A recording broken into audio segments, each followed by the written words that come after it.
most fundamental ingredient in the invincible Spartan army is discipline. Discipline enables a soldier to fight to the last drop of his blood, so to speak. What seems impossible becomes possible in this way. Who would have thought that a man would emerge from thousands of Spartan soldiers and bring the end of Olympus and even all the people who call themselves gods? Kratos, aka the God Killer, is here.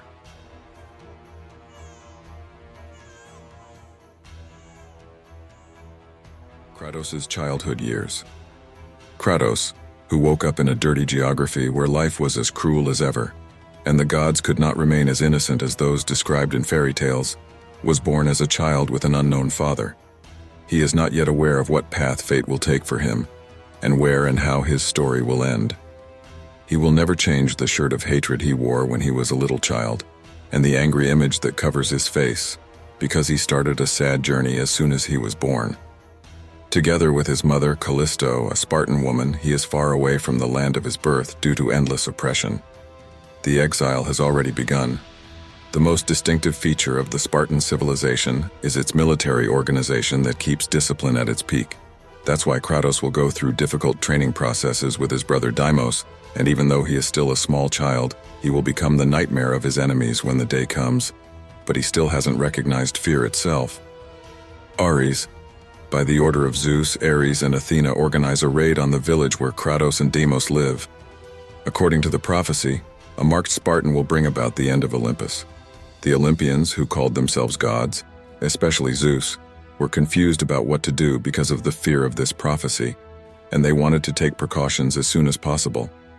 However, there is something that Olympus has forgotten. No one can calculate what fate will bring. Thinking that the Spartan marked by appearance is Deimos, Ares quickly sets to work and kidnaps Deimos.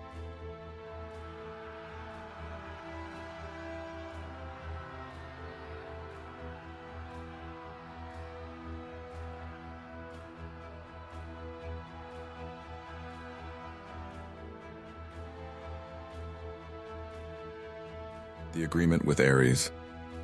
Separated from his brother at a young age, Kratos becomes a great warrior over the years, and to honor his brother, he engraves the birthmarks on his body as a tattoo on his own body. He got married. He has a beautiful wife and a sweetest daughter. The difficult training he received since his childhood has paid off, and he has now become a successful commander who wins every battle he enters. Sparta's glory began to echo around the world, gift of jewelry, until he encountered the soldiers of the East. While Kratos is on the verge of death with thousands of soldiers under his command, he will make the mistake of his life. He makes a plea to Ares, the god of war in Greek mythology. Destroy my enemies, and my life is yours. It can be said that this is one of the most key points in the God of War series, because this action in which Kratos sells his soul will determine his fate at some point. In short, Ares descends from the skies to the earth and massacres the soldiers of the East. Then he puts the knives of chaos into his flesh, perhaps to make Kratos remember the oath he made, or perhaps to make him a slave bound to him for life. These magnificent swords forged in hell will make Kratos an invincible warrior, and will also bring the end of Ares. Because at one point, Ares prepares his own executioner with this tremendous power he grants to Kratos.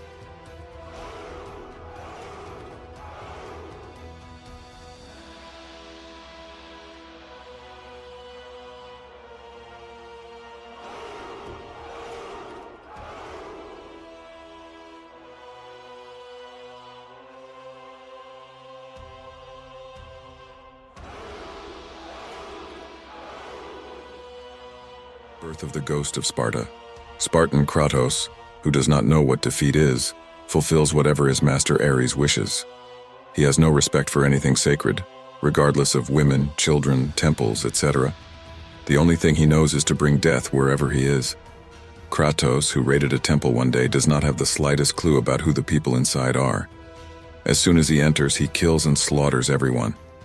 The sad thing is that his own family also suffered from the massacre in question. Kratos, who was cursed with the ashes of his wife and daughter, whom he killed with his own hands, stuck to his body and turned into a dead skin color.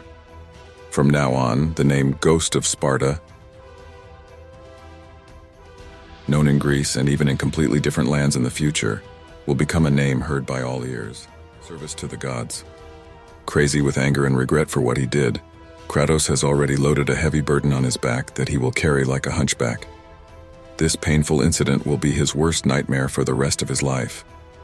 Reaching an agreement to get rid of these nightmares, Kratos sets out to purify himself from his sins and find some peace. Under the control of Athena, another Olympian, he serves Olympos for exactly 10 years. However, as I said at the beginning, gods are not as innocent as those described in fairy tales. On the contrary, they are all liars and poor beings who only think of themselves.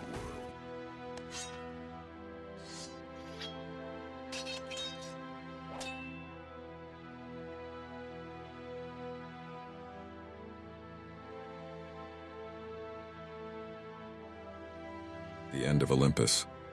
Roughly speaking, Kratos realizes, albeit late, that he cannot pay for his mistake by serving the gods. During this time, he has been deceived many times by Ares, Athena, Zeus, and even the Titan Gaia. The feeling of trust has now become an empty word. As a matter of fact, even when he learned that his father was Zeus, there was no shred of trust left in him. It is now necessary to make a solid decision. From now on, it will no longer be possible to be used as a pawn. It is an indisputable fact that gods are untrustworthy. This fact will prevail even in the lands of the north, where Kratos is a stranger. He will always be reluctant towards a god, regardless of the land he belongs to. After what happened to his family, being deceived many times, etc., he finally starts a massive massacre. Ares, Poseidon, Hades, Helios, Hermes, Hercules, Zeus. Each of these mighty beings, worshipped by all of Greece, including the Titans, knelt before the Spartan Kratos. Even though he could not bring his family back, he took his revenge in a magnificent way, killing everyone he wanted to kill except himself. All that remained was a river flowing from the top of Mount Olympus, filled with the blood of the gods and a whole world reeling in chaos.